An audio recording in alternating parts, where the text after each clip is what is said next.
lot about Terran Lane, except for he's a graduate student here, and so I got up on the web and I said, well, I'll look and see what I can't learn about Terran. Well, I couldn't learn much because the hyperlinks.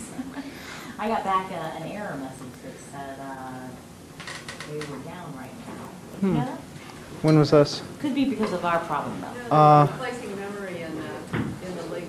In the link to the outside. There have been a couple difficulties with my web pages, so I don't know.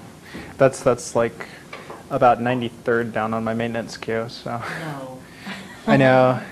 Call it a security measure. So let me give you a little. He graduated from Ballard High School in Louisville, Kentucky, and he earned an undergraduate degree, Here. electrical and computing engineering at Purdue University, and he is now working towards a PhD and he's studying under Carla Broadley, who, which probably a lot of you know, in ECE, has been associated with Gene Spafford's labs for the last few years, and he is currently seeking employment, as some of you probably are.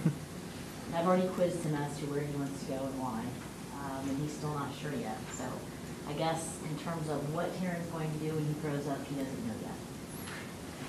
Terran Lane. Thanks. You're welcome. Well, good afternoon. Or morning to those of you who live on my schedule. Thank you for coming, even those of you who are required to be here. I should start by saying, greetings. I should start by saying that the talk I'm going to be giving you today is intended for a very general audience. It's very high level and somewhat abstract. I'm not going to get down into the grungy details of this work. If you would like, in-depth details, ask me or go see the papers. Feel free to ask questions during the talk. But there's not going to be time to cover everything. So,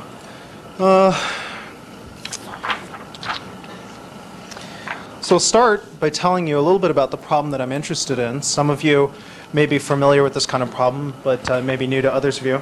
The problem that I've been working on for the past few years is anomaly detection, specifically at the user level, and so user profiling is associated with this. The goal here is to automatically infer a model of a user's normal working behaviors, and then we'd like to be able to detect deviations from this model, abnormalities, because these deviations may constitute some sort of hostile activity, which may be some intruder who's broken in and exploiting an account, or it may be the profiled user doing something not nice, abusing his or her privileges. In particular, I'm taking a user assistant model of this domain, in which the goal is to build a single detector for a single user that monitors that user's account. So I would like to have an assistant that monitors my account and is able to tell me when suspicious activity has been going on, when somebody maybe has stolen my password and is using my account. I'm interested in long-term attacks that span hours or days or perhaps longer, because I'm using a class of statistical techniques here. It takes time to build up sufficient statistics to be able to do any kind of real analysis. Short-term hit-and-run attacks, where somebody, say, logs into your account and just deletes everything and logs back out, that kind of thing is better handled with signature pattern databases and pattern matching on known attacks. And I should say up front that the sensor I'm going to be telling you about today is really intended as kind of a single sensor in a multi-sensor array. So those of you who are familiar with the aphid work here will be familiar with this kind of concept. You've got a bunch of different sensors monitoring different data sources and then integrating all of those data sources to yield a high-level decision. So the kind of thing I'm talking about today is a fairly low-level sensor that monitors just one data source, and that being one user's behaviors.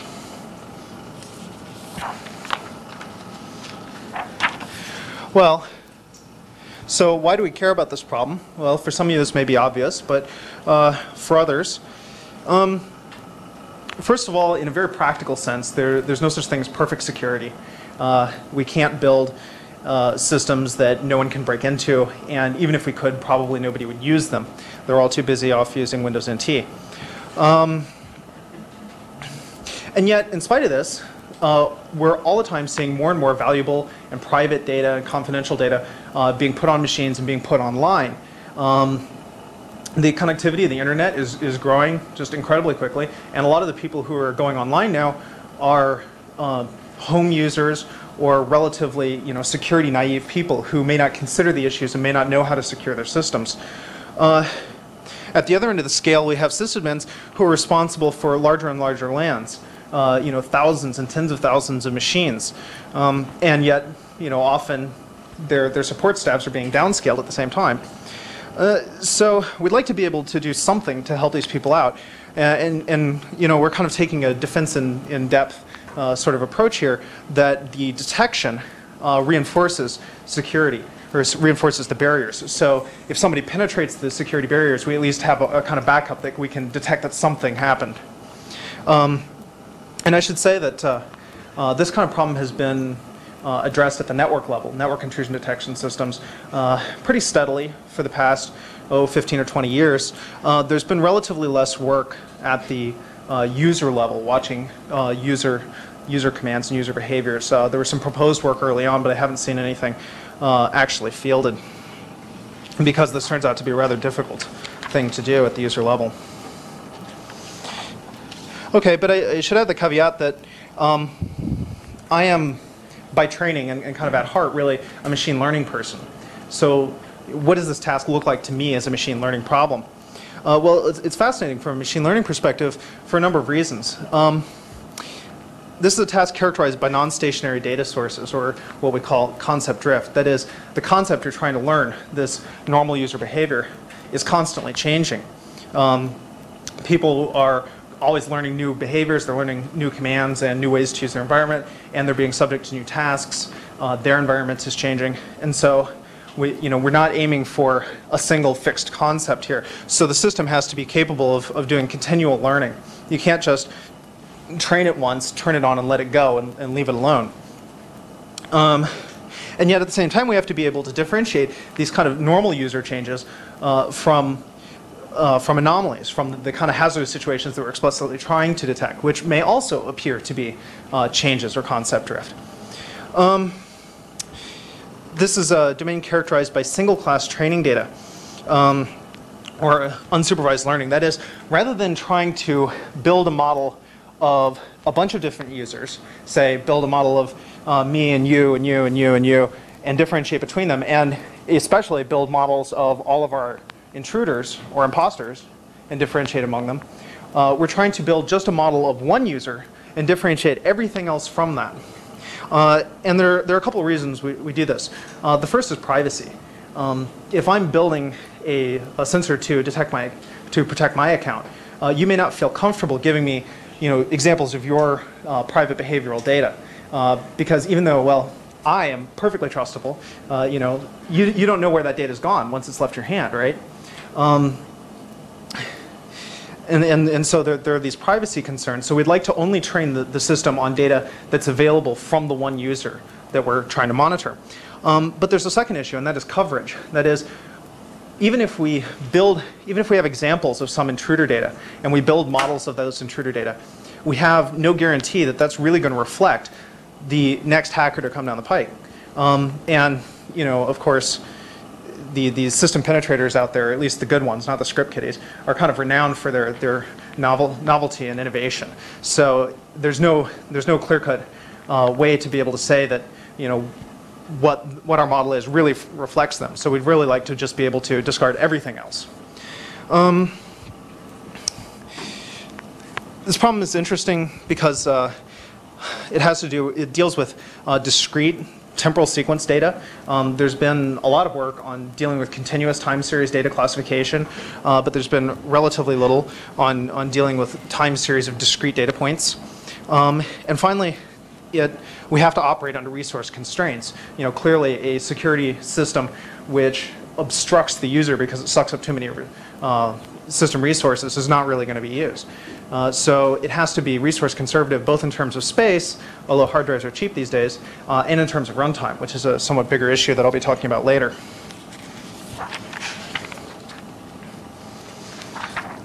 So this is pretty much you know, an overview of what I've contributed to this problem, and it's also kind of an overview of the talk, and it'll show you the points that I'm going to be hitting.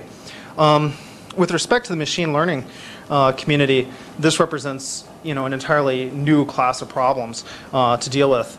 You know, the security community has been aware of this anomaly detection problem for years and years and years. And as I said, they've been working on network intrusion detection for a long time, although there's been less work on the user level. But for machine learning people, it's interesting and new, and it introduces like all of these problems that I showed you on the last page and bundles them all together, which is a nasty problem. Each of them is difficult individually, but when you bundle them all together, it's a real pain, which makes it cool. So here are a couple of the points that I hit earlier. So I've worked on a similarity measure. How do you say that data you're seeing now is similar to data you've seen in the past? And how do you differentiate along that axis? I've worked on data reduction techniques. As I said, you know, we want to be resource conservative, so we'd like to be able to reduce the amount of data that we're actually handling, which can save us space and time. I've worked on online learning techniques, that is, ways to adapt the model continuously as the user changes, have the model change. And something I'll be talking about at the end is a hidden Markov model representation of this problem. So these are kind of machine learning-ish contributions. With respect to security, as I said, this is, you know, a well-known problem, but there hasn't been a whole lot of work at the user level. So that's kind of an interesting thing, you know, trying to get it out into the community there. And this kind of represents a whole new batch of approaches that I haven't seen people really try. And finally, I have to say that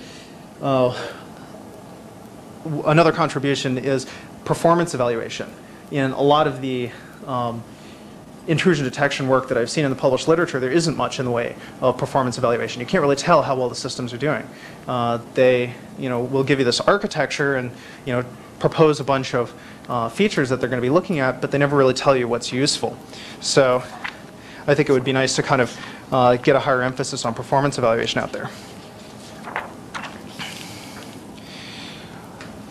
So I've examined a couple of classes of models for user modeling, and I'll be talking about each of them in turn. I know that these are kind of small diagrams. You don't have to be able to get the detail at the moment. I'll go into it more later, but I just want to differentiate the kind of classes of techniques I'll be talking about. So in the first one, I'm dealing with what's called an instance-based learner. And this learner uses a dictionary of exemplar behaviors and then compares new data to those exemplar behaviors. And the behaviors I'll be talking about are these kind of strings of commands, and I'll go into that a little bit more. But an alternative class of models is this hidden Markov model, which is a kind of statistical model of sequential data, which I'll tell you more about later. So initially, I spent a lot of time working on an instance-based learner, in which the user profile that we're talking about is, as I said, a dictionary or just big collection of these exemplar historical behaviors. And the instances in the instance space, these historical behaviors are short fixed-length sequences of symbols. So you can think of them as being fixed-length strings. So we're talking about like 10 symbols at a time. And the symbols we're dealing with here are Unix commands and their arguments. Classification can be done in terms of proximity to historical data, where proximity means similarity between two instances. So if I have a new incoming data stream that I've never seen before, I can take a fixed length chunk of that, an instance, and compare it to my instance base one at a time in terms of a string matching function. And the value I get back gives me a notion of how similar that is, how close that is to things I've seen in the past. The string matching function that I'm using here is a custom one that I developed for this domain. I've tried a number of things, including stuff like edit distance and match count and things like that. But it turns out that empirically what worked the best was a quadratic string matching function. Basically, you look at the run length of matches between two instances, and you take a quadratically weighted function of those run lengths. And I should say that the initial profile, the profile that is used at the beginning of the testing phase is going to contain all historical data, all data that was available during training. And this is as opposed to the data reduction work, which I'll be talking about later, in which before we go into the testing phase, the training data is reduced and some is discarded.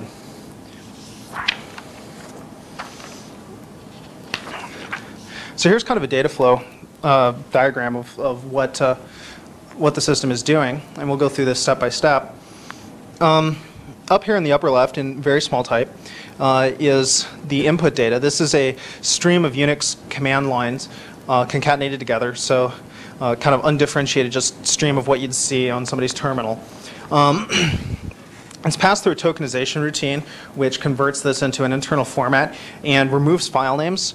So here, if you can read this, it says cat bar baz. We have 2 files. This gets replaced with cat and a marker saying that there were just 2 files there. We do this for a couple of reasons. One is that this dramatically reduces the alphabet size. So when you include file names, sometimes we're dealing with an alphabet of something like 25,000 unique symbols. It's very hard to gather statistics on this. Data is very sparse at that level. When you remove the file names, it drops to about 2,500 unique symbols. So we're getting an order of magnitude improvement.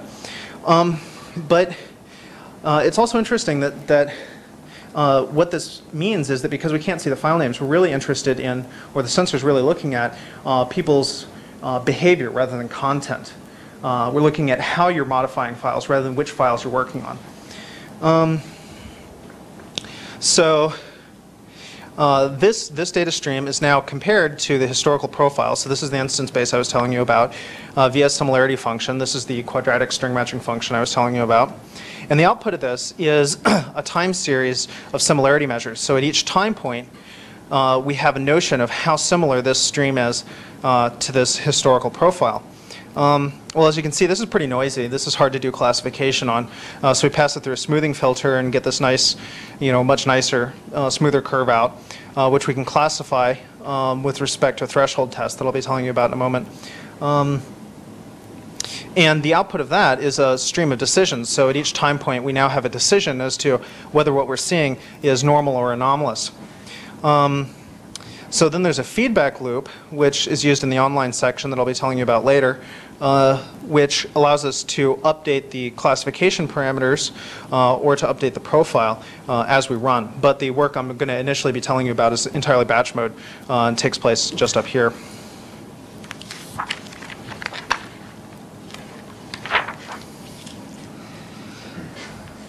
So this is how classification is done. I'm using a relatively straightforward decision theoretic approach. What we have here are 2 similarity histograms. So along the x-axis here we have similarity. This is how similar input data is to our historical profile. And vertically we have frequency. So what we did here was just gathered a bunch of data from a person, measured it with respect to the historical profile, and saw how the similarities fell out over time. So the blue curve is the profiled user. So this is the person whose historical data we were using. And this red curve is somebody else. This is the anomalous user or the imposter. And you should just I'm going to be using this same color scheme for the rest of the talk. So blue is always going to represent the profiled user, and red is always going to represent our imposter. So now we can draw a decision between these two by placing a cut point here on the similarity axis. And everything to the right of that is considered to be normal, and everything to the left of it is considered to be anomalous. So if we see some new data that measures a similarity at 20, we would call that normal. So the question becomes, how do we select this cut point?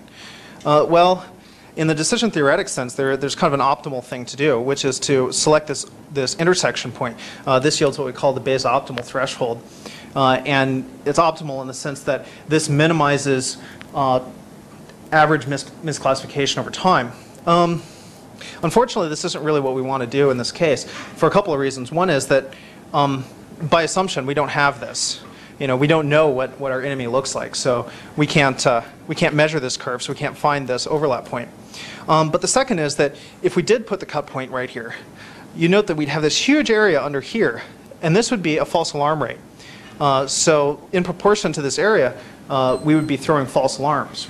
So you'd be getting like an alarm saying that you weren't you every like 30 seconds or something, which is clearly not feasible. So instead what we do is choose a threshold down here according to what false alarm rate we can sustain. So we start by picking a false alarm rate that people are willing to deal with, and then we can select this cut point to achieve that.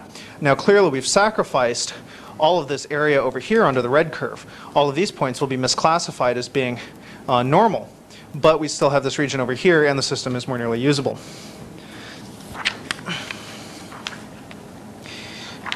So as I said, I've done some actual testing on this to see how well it works, and I'll be telling you about that. The first thing I should say about the data is that, I'm going to give you the caveat up front. I don't have any instances of real attacks to test this against. I've looked. About a little over a year ago, we asked CERIAS to put out a call to all of its sponsor organizations for examples of this kind of data, and none was forthcoming. And I should say that this isn't because the problem doesn't exist. This is because nobody actually keeps the data, because they don't know how to analyze it. What do you do with like megabytes of somebody's shell histories? I mean, nobody knows how to deal with it, so they don't bother to keep it around. But the problem, is clearly real.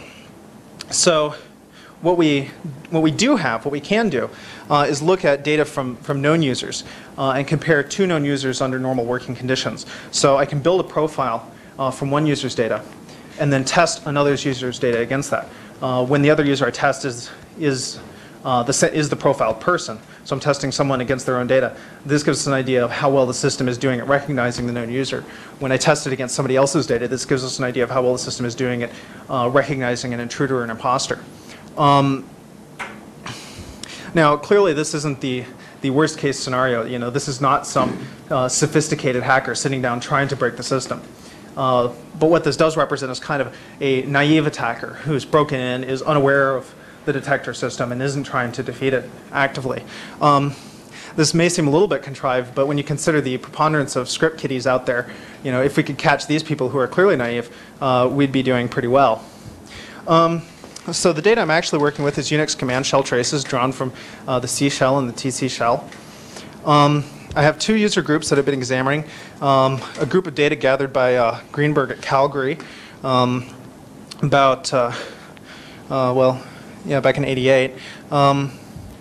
And that's comprised of 98 users. There were originally 168 in the study, but I needed at least 2,000 command line tokens from each person, and only 98 of them had that much data. And then there's a group of users that I've been monitoring at Purdue over in ECE for the past couple of years, and I have a great deal more data from each of these people, but I only have 8 of them. Also, there's more types of people down here. We have, computer scientists and professional programmers, as well as novices, that is freshmen, and non-programmers, people who are just using the system, to read email or whatever.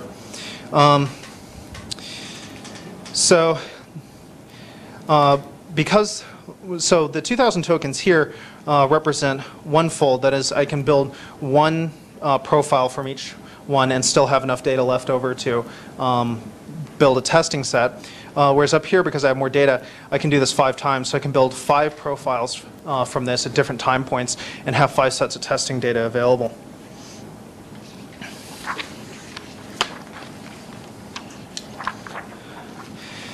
And so I should tell you a little bit about how we actually measure performance here. How do you know when we're doing well? Well, there are a couple things you can measure. The first and kind of the most commonly looked at is accuracy, which is just a measure of how often, what percentage of your test set are you labeling correctly. So if the test set belongs to the profiled user, what's your rate of truly accepting that person? And when the profile or when the test data belongs to somebody else, what's your ability to truly detect your imposter? And the kind of converse error rates are false alarm rate and false accept rate. How often are you allowing an intruder in? But I'm gonna focus on this in this talk because it's easier to display and it's easier to talk about. But you should at least be aware that there's another way to look at this, and this appears in some of my papers, so you can look there if you're interested. And that is mean time to alarm. That is, what is the mean time between login and the time we throw an alarm? So for a real user, for the profiled user, this is a measure of how often the user is being bothered by the system, being inconvenienced. But in the case of our imposter, it's a measure of how quickly are we actually catching the imposter, or how much chance does that person have to do damage before we have an alarm thrown. So how well does it do?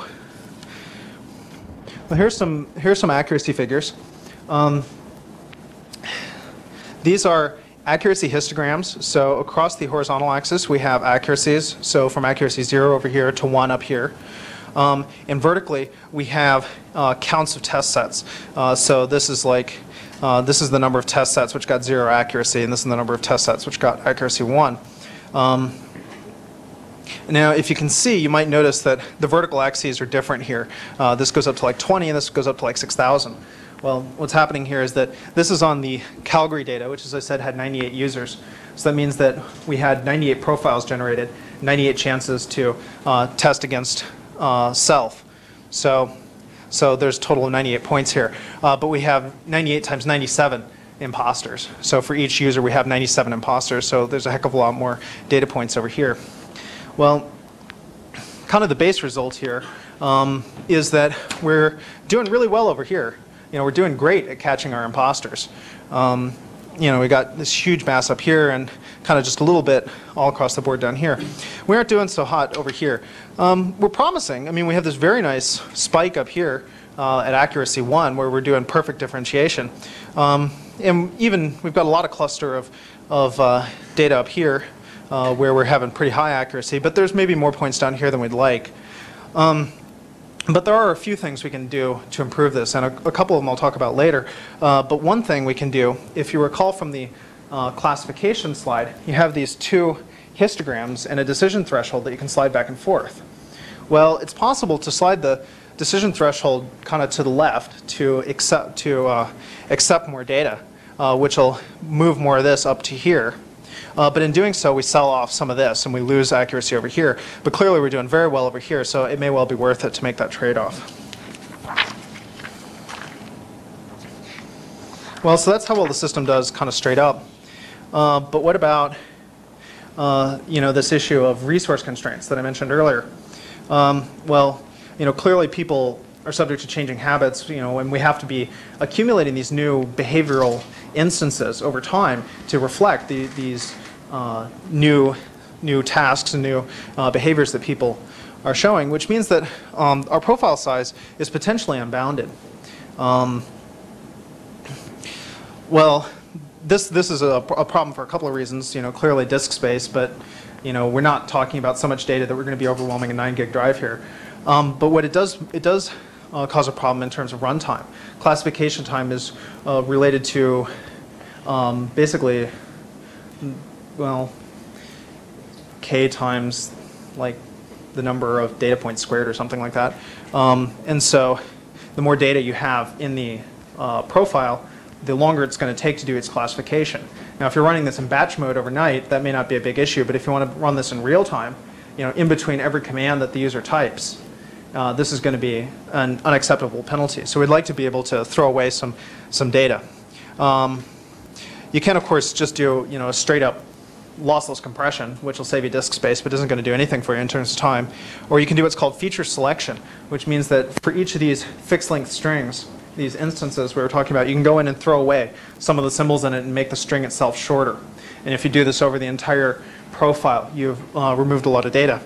But the approach I'm taking here is actually throwing away some of the instances in the profile.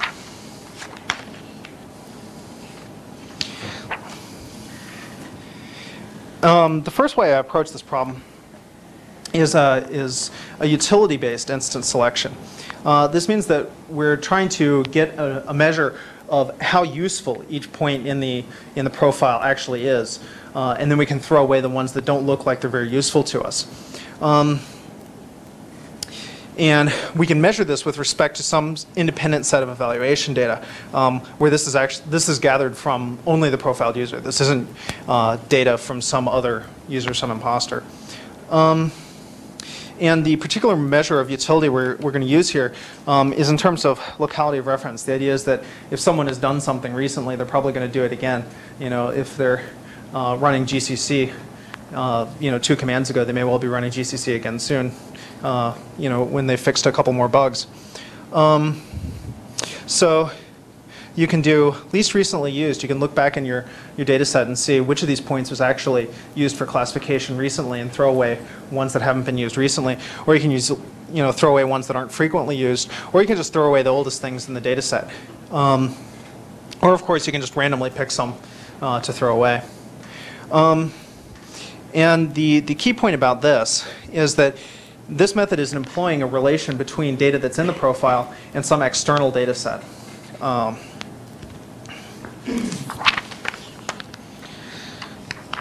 So how well does this work? What does it look like? Well, I've picked a couple of examples here to show you. What we have here are a couple accuracy histograms, or a couple accuracy scatter plots. And I've been told that these are a little tricky to deal with, so I'm going to go through them kind of slowly for you. We have the 2 methods, the LRU method and the FIFO method, which I talked about. I picked these 2 just to kind of highlight some things. The results for the other methods are similar. So along the x-axis here, we have accuracy of the base system. So this is how well the original system that I showed you is doing in this classification task. And vertically, we have the alternate system. So over here is the accuracy of the LRU system, and over here is the accuracy of the FIFO system. So each point represents how well how well the base system did at classifying this point, and how well the alternate system did at classifying this point. Again, the blue points are the profiled user. So here's how well each system is doing at identifying the real user, and the red points are again our imposters.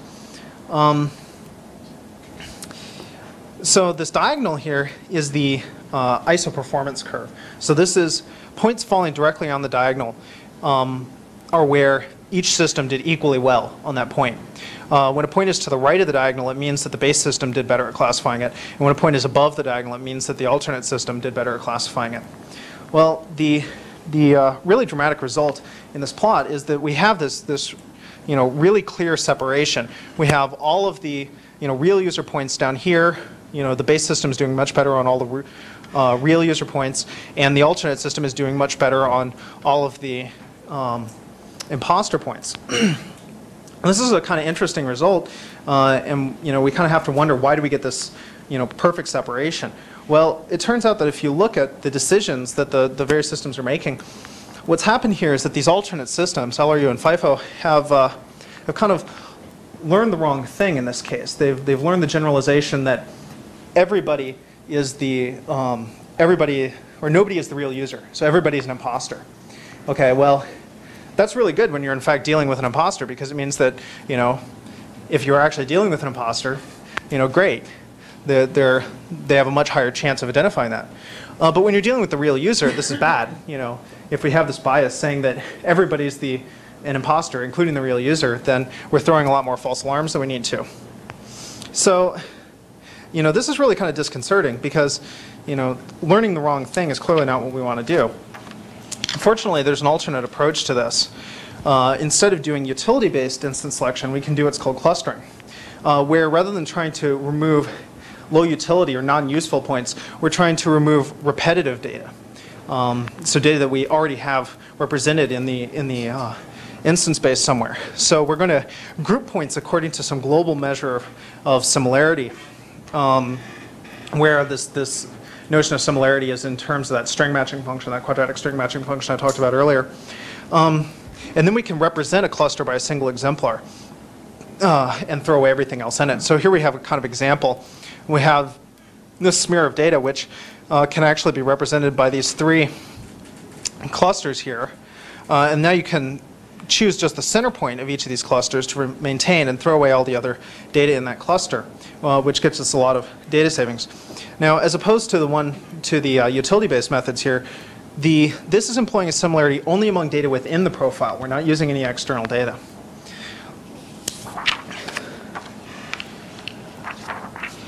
And of course, there are a number of different ways to do this. I looked initially at a method called case centers, which is an instance of a very popular class of learning techniques for clustering, a class of techniques known as expectation maximization algorithms, which are basically doing a model likelihood search. They're doing a gradient descent on a model likelihood space, and they're trying to locate k different clusters simultaneously by tweaking a bunch of parameters simultaneously. And a couple of characteristics are that all points in the data participate in some cluster. So after the clustering process, every point that we started with has to be in some cluster. We can't have any outliers.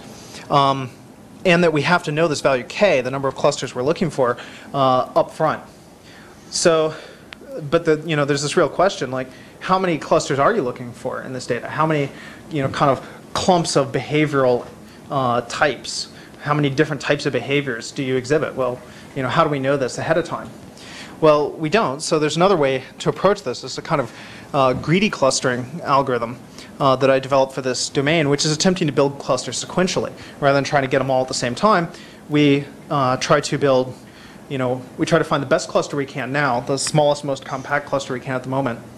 And then we go on and build a second one, trying to keep it far from the first one. So what we're trying to do is minimize the within cluster distance, maximize the between cluster distance. So we're trying to look for a lot of small, compact clusters that are well separated in space. And we can, we repeat this process until we can't find any more good clusters, where good means small and compact. But this means that we can halt before actually having glommed up every point. So we're going to have some points left over that aren't included in any cluster. These are outliers, and we're going to keep them in the final model. And this means, of course, that the number of clusters isn't predetermined. It's determined only by this halting criteria, which means that we're searching for it rather than having to know it up front. Well, so how well do these things actually do? So here again, we have the same kind of scatter plots I showed you a couple minutes ago. Again, on the x-axis, we have the base system accuracy. And vertically, we have the alternate system accuracy. So here's our greedy clustering method, and here's our case centers clustering method. And again, we have the same red and blue points scattered according to how each system did on that particular task. And the observation here, it's clear that these aren't doing the same thing as the methods I just showed you before. We're not seeing that very, very clear separation that I showed you before. We're seeing a lot of fuzziness. Points are falling kind of on both sides. Sometimes, this method is doing better, and sometimes this one's doing better. But it's not this clear-cut separation. It turns out that if you look at the statistics, the alternate methods, greedy and case centers here, are actually doing slightly worse than the base method overall aggregate. But they're doing it in a much nicer way than the systems I showed you previously, the utility-based systems. They're not learning this incorrect generalization. They're not trying to believe that everybody is an attacker. They're actually kind of degrading gracefully. So as you throw away more data from the database, from the instance base, their performance is kind of degrading uniformly across the board, which is really the behavior we want. So how well do these two clustering methods do against each other instead of against the base system? Well, there's a ton of points on this. This is on the Calgary data. The last one I showed you was on Purdue data. So we have these thousands and thousands of points here, which I chose to highlight this mass. I hope you can see. Some people say it's very evident. Some people say it's not. That there's a lot more mass of the red points on this side of the line. What we have here is the greedy system on this axis, and we have the case center system on this axis. And the two are set up. The parameters are chosen such that they are achieving the same level of data compression. So the two systems are comparable. But there really is this enormous amount of mass, at least at the red points, on this side of the line. Statistically, the greedy system is doing significantly better than the case center system in this case. When it comes to the blue points, so the red points are our ability to catch an imposter. The blue points are our ability to recognize the real user. If you look at the statistics there, it turns out that the two systems are not statistically distinguishable with respect to detecting the normal user. So if all you're worried about is detecting the normal user, then it really doesn't matter which of these two systems you use. Of course, if all you're worried about is detecting the real user, you shouldn't be using one of these things all the time, at all. You should just be saying, oh, it's the real person, no problem. Well, this looks very nice. It looks like, oh, great. Well, what we want to use is this greedy clustering method all the time. Unfortunately, of course, in reality, there's always a catch.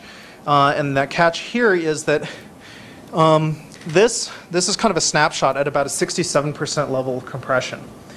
So we've thrown away 67% of our original data. That turns out to be about as much as the greedy system can achieve on this data. For algorithmic reasons, it's limited in what compression levels it can achieve, and that's about 71% on this data is as best as it can do. The k-center system, you can just crank k lower and lower. K represents the number of clusters you end up with, but that in turn is the number of final points you end up with. So you can crank k down to like 1, and have 1 over 1,000, data compression. So if you want to achieve much higher compression levels than greedy is going to give you, you're going to have to go to the k-centers system in this case.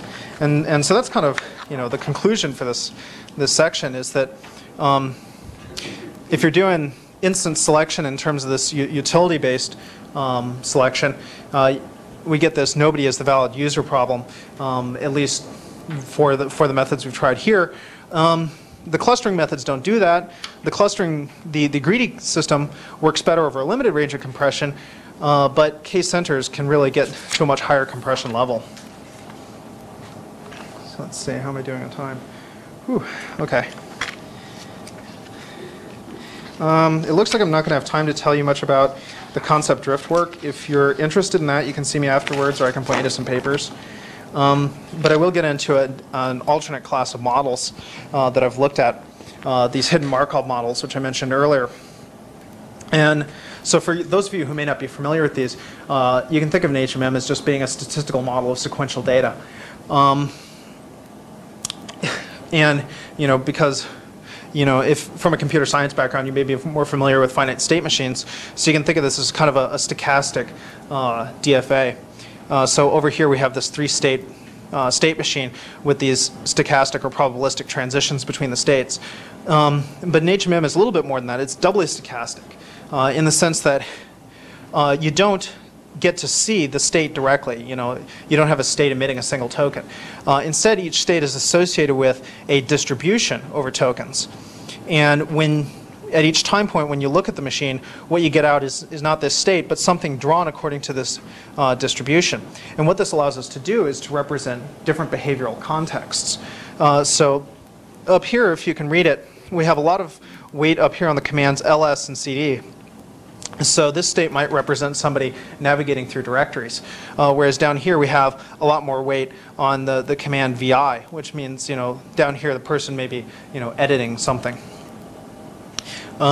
So the number of states we have here, what I'm going to call the order of the model, or a parameter k, represents the kind of number of behavioral contexts I can represent with this model. So the more states I have, the higher order model I have, the more behavioral complexity I can represent.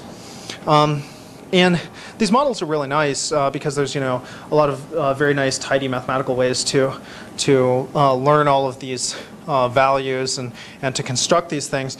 And they have a very nice representation for doing online learning, so allowing us to learn continuously. So how does this change the detector system that I've told you about? Well, not a whole lot. We still have the same data entering, we have the same tokenization, but down here, rather than an instance base, we have one of these HMM models, and now we can, the similarity is no longer the string matching function, but it's a likelihood evaluation. So the likelihood of this data with respect to this model, it actually takes place on a log likelihood scale. So here's this sequence of likelihoods over time. We smooth it with a mean, which gets us from instantaneous log likelihood to kind of long scale likelihood. Yes? Is this likelihood multidimensional? As many models that you can have, in as many states you can have? No, it turns out that you can, what you do is you conglomerate all of the likelihoods that each state produces into a likelihood for the single model. Okay. for the entire model at each time step. You get a single likelihood value out. And then this mean allows us to accumulate multiple time steps into a single likelihood over a window. And so if you are familiar with HMMs, you can think of this stage from here to here as kind of being the forward step of the forward-backward algorithm. Classification is the same thing I was talking about before. We use the same kind of threshold test, only we now interpret it in terms of likelihoods rather than similarities. And again, there's a feedback loop, but this time it's dotted because that's future work. That is, I haven't written the code yet. So the results on this are less well developed than what I've shown you before, but I can show you a couple of interesting points which really motivate some of this work in the HMMs. So I've picked out a couple of individual users here. So users number 4 and 7 from the Purdue data set. So these blue points now just represent this one person as opposed to all the different users that I had available. And the red points represent all of our Purdue opponents. So again, we have these comparisonal scatter plots. Only now on the horizontal axis, we have a model of order 50. So this is a machine with 50 hidden states. And on the vertical axis, we have a machine with only a single hidden state, which, if you think about it, a single hidden state is equivalent to making a multinomial model of the data with kind of no temporal information. So I chose these two users to demonstrate a couple classes of behavior or an interesting difference. The first is if we look at this user over here, we see that the simple model is doing very well at distinguishing the opponents. It's picking off the opponents very well. And it's not doing too badly on picking off the normal user. We have this big clump. Most of the data is up here, clustered very close to this equal performance line. So our simple model is a great detector for our opponents and not too bad a detector for the real user, with the exception of this one little cluster I'll talk about in a bit. Over here we have a quite different situation. Here we have that the highly complex model is doing much better in all cases.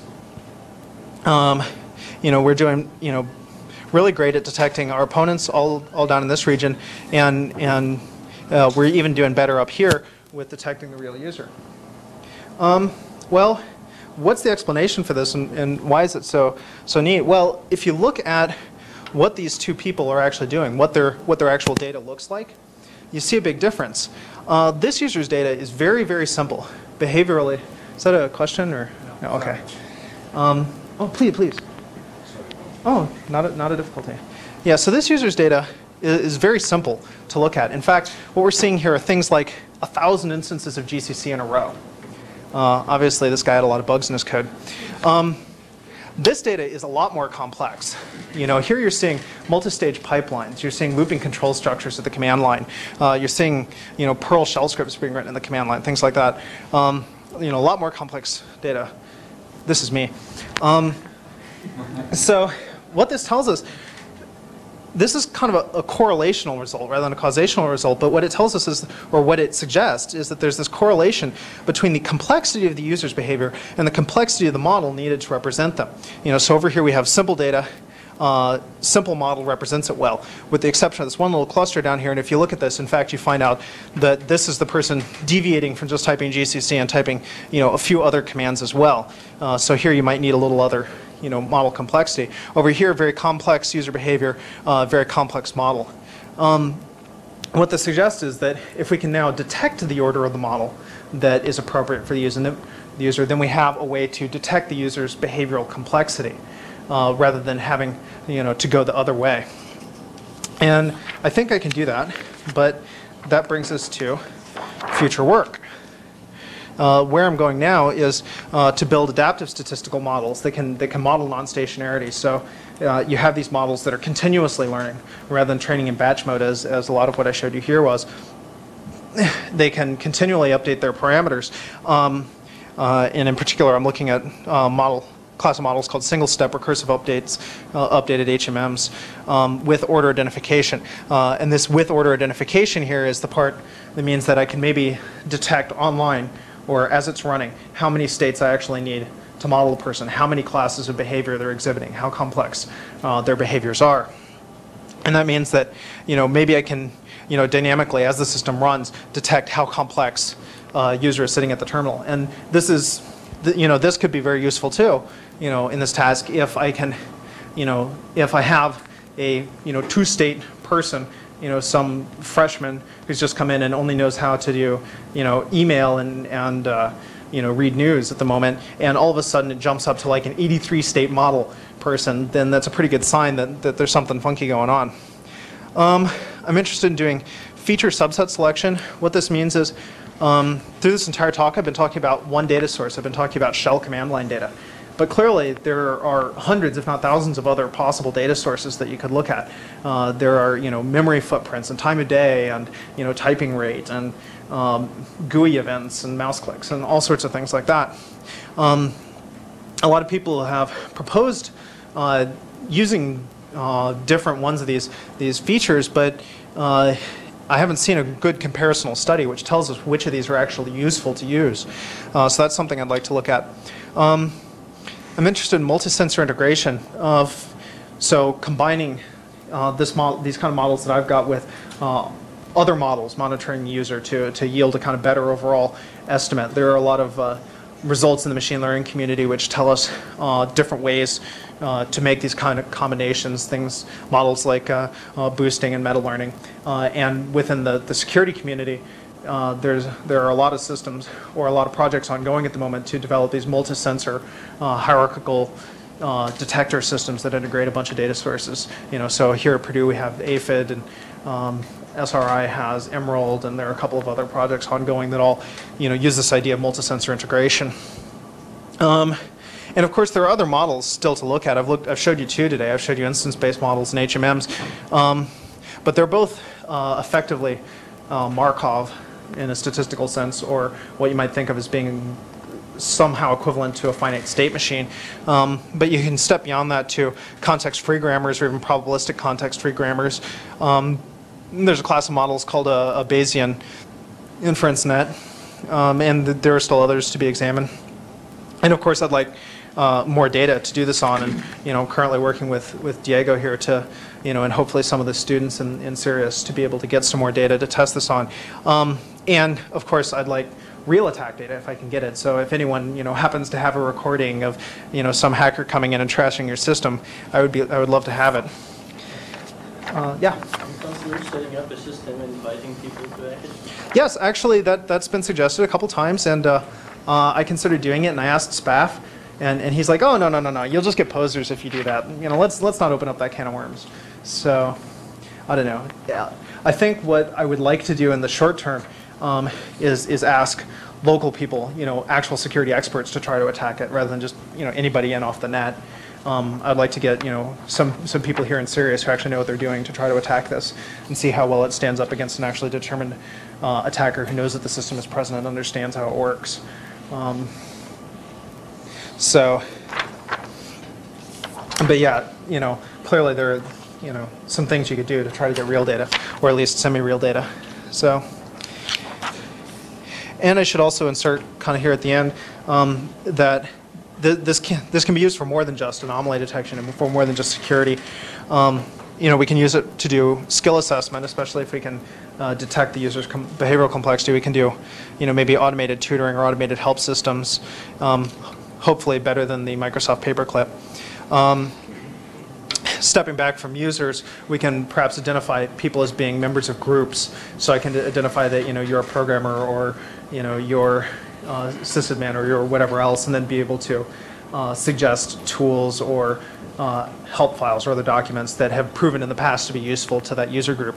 Or I can step down from users to behavioral identification, so I can identify what particular types of behavior you're doing now. You're editing now, or you're compiling now, or you're surfing the web now, or whatever else. And maybe behavioral prediction, which should allow us to do things like web prefetching. If I can predict what, if your browser can predict what web page you're going to go to next, what link you're going to follow, it can preload it for you, which is going to save you the network latency, or at least hide it from you. Another idea that's been recently suggested to me, which I think is really neat, is to do workload generation. So if I have a good model for how people generate data, I can run my model generatively to produce data in the same way that they would, to produce keystrokes and commands the same way they would. And this is useful for software testing.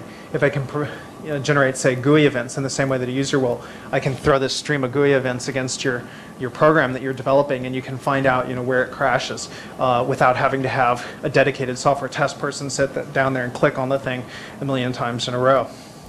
So I guess that's what I have to tell you about my work. And that's kind of where I am. So are there any questions about it at the moment? Yeah? How effective would this be if like an attacker would log on, check the history or whatever to find out what this user uses, and then what would directly be made instead of time? That attackers like to read mail very often, so they make a script all the time. And they can alias kind of all the commands they want to do under the command name time. Could that avoid if your local records would have before? Right. Well, in the way that I'm actually gathering the data right now, which is using the shell's history mechanism, clearly that's kind of going to bypass it, and so would scripts, so would canned attack scripts. But you can step down a level and actually catch the exec system call and trace what programs they're actually executing, which introduces a new set of difficulties. But there are things you can do to that particular scenario. So I mean that's also kind of the scripted attack scenario, right? So, other questions? Yeah. Okay, you say it's a user assistance program, right? Like the user is going to run it. Hopefully, yeah. Yeah. How does that? Or I mean, is it like set UID root or something so that when if an attacker logged in, PS, and hey, there's that detection program and kill it off, or I mean. Well, again, now you're getting into the non-naive attacker scenario, but clearly there are all sorts of things you can do. You could make it SUID, or you could make it part of the kernel potentially, or some loadable kernel module running on some. Let's say there are things you can do to hide things within the PS traces and stuff like that. So sure. I can't, I'm going to tell you up front that this is not going to be a perfect answer, right? There's always going to be an attacker determined enough and knowledgeable enough to be able to defeat it. But what this is going to do is hopefully be able to catch, a large proportion of non-knowledgeable people. And there are plenty of those out there to catch. I think I heard an estimate that CERT estimated that something like 95% of system intrusions are never even detected, And if we could detect, half of those, we'd be doing a great service, right? So, any other questions? Okay, well, thanks very much for your time.